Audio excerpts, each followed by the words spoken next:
Hi scholars, so in this video I'm going to review with you how to calculate stoichiometry. What is stoichiometry? Metry refers to measurement and stoich refers to amount. So basically you're measuring the amount of something. If I give you the grams of a reactant, you should be able to predict the amount of product that is created from that. So far you have balanced chemical reactions, you have calculated molar mass, you have converted from grams to moles, from moles to grams, and from moles to moles. These are all the skills that you need to do stoichiometry, which I'll shorten here to stoich. Now, I know a lot of you didn't do well on the balancing quiz, so what you need to do and what we need to do is to go back and make sure you review and take the quiz and master the quiz related to balancing chemical reactions. When you do that, you'll get the first step right in doing stoichiometry. So, as it says here, the first step to doing stoichiometry from grams to grams is to balance the chemical reaction. Then you write the given on the left, write the answer on the right, convert the given from grams to moles, convert the moles of that compound to moles of the target compound, and convert the moles of the target to grams.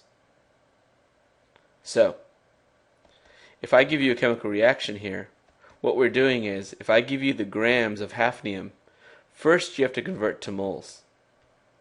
Then you have to convert to the moles of the thing you're trying to figure out, which may be this hafnium nitride product. And then you have to convert to grams if I want to get the mass of the answer that I want. Alternatively,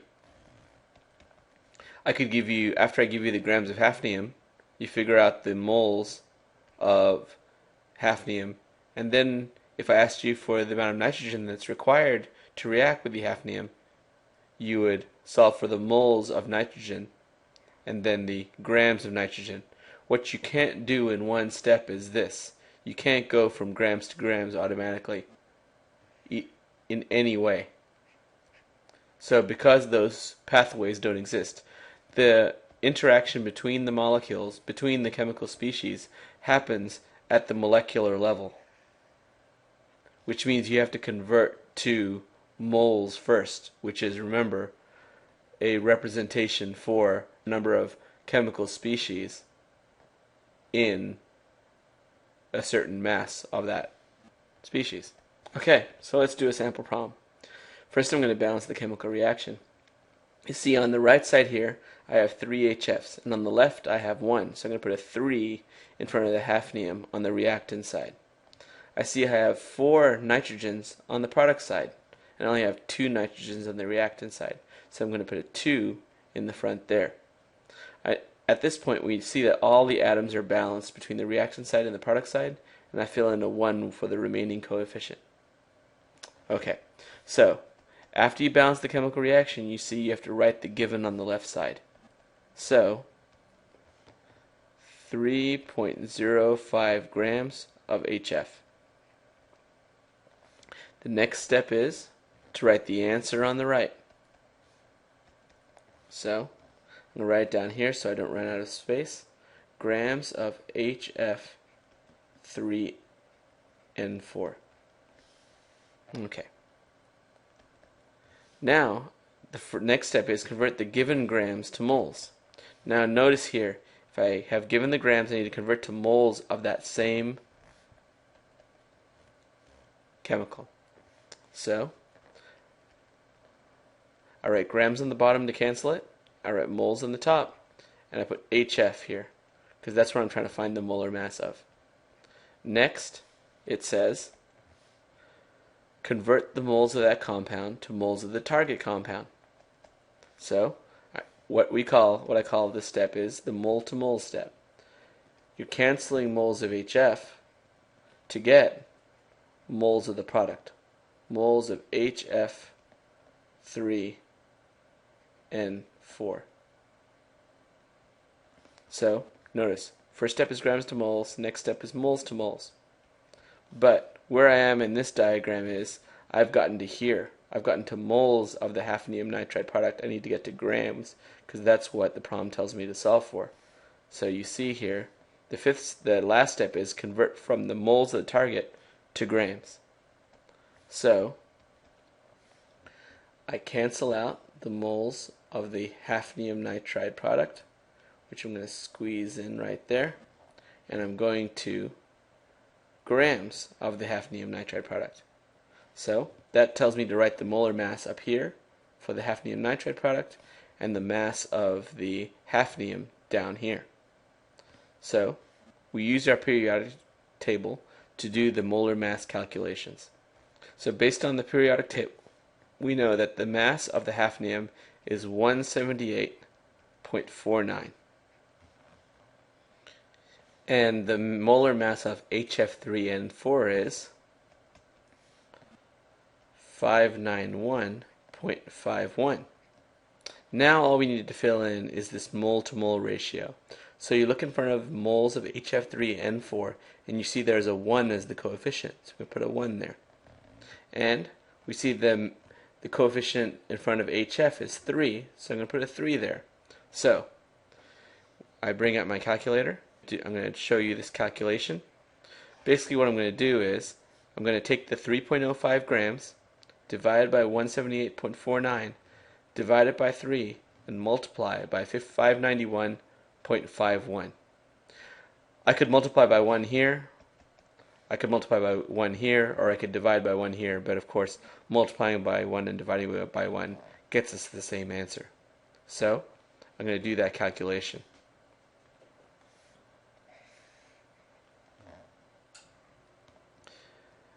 .05 divided by 178.49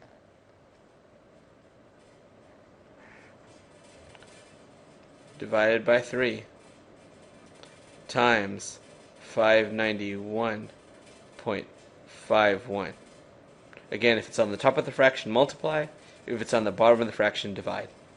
And we get this answer. And we need to write 3 digits, so it's 3.37. Remember that the fourth digit rounds up, so it's 3.37 grams of the hafnium nitride product is what we expect to get. So that's how you do this stoichiometric calculation. So let me do 2 more problems quickly to show you how to set them up. So I've used the same equation, so we know that the balancing is the same. So I'm going to fill that in. So now I'm going to write the given on the left, 9.05 times 10 to the 5th grams of product, HF3N4, and the answer is grams of nitrogen. How many grams of nitrogen are required? So the first step is grams to moles. HF3N4. Then the next step is moles to moles, where I write the thing I'm going to cancel on the bottom, and I write the product that I'm trying to get to on the top. Now because I ran out of space, I'm going to do this on the next line. And then I go from moles to grams as my last step. And I'm doing that for nitrogen. So I know that the molar mass of nitrogen is 28.02. I know that the molar mass of HF3N4, because I calculated it in the last question, is 591.51. I know the number in front of nitrogen for my mole to mole ratio, the nitrogen is 2, and the HF3N4 is 1. So now I'm going to do the calculation. I take my given 9.05 times 10 to the 5th. I divide by 591.51. I multiply by 2 and multiply by 28.02. I don't worry about all the ones because they are insignificant to my calculation. And the answer is 8.57 times 10 to the 4th grams of N2, and I circle it to indicate that I know it's the answer. So let's go to the last question, which again I've used the same equation for the sake of ease. So I put the balancing in, and I write the given on the left. 4.65 moles of nitrogen gas. And it's asking me how many grams of hafnium are needed. Now notice I started with moles instead of grams. So I don't need to convert from grams to moles. I just convert from moles to moles. So I cancel the moles of nitrogen to get the moles of the target that I want. And then I convert from moles to grams as my last step. Notice that this is 2 conversion factors, and on the previous 2 problems there have been 3 conversion factors. Because again, in this case, I give in moles, so we don't need to convert from grams to moles. It's already in moles to begin with. So, now we fill in the numbers. So in front of the N2, there's a 2. In front of the HF, there's a 3. And we need to know the molar mass of hafnium, which we know from the previous problem, is 178.49, which I'm going to put next to the grams. And now we're going to use our calculator to solve the problem. And the answer that I get in my calculator is 1.24 times 10 to the third.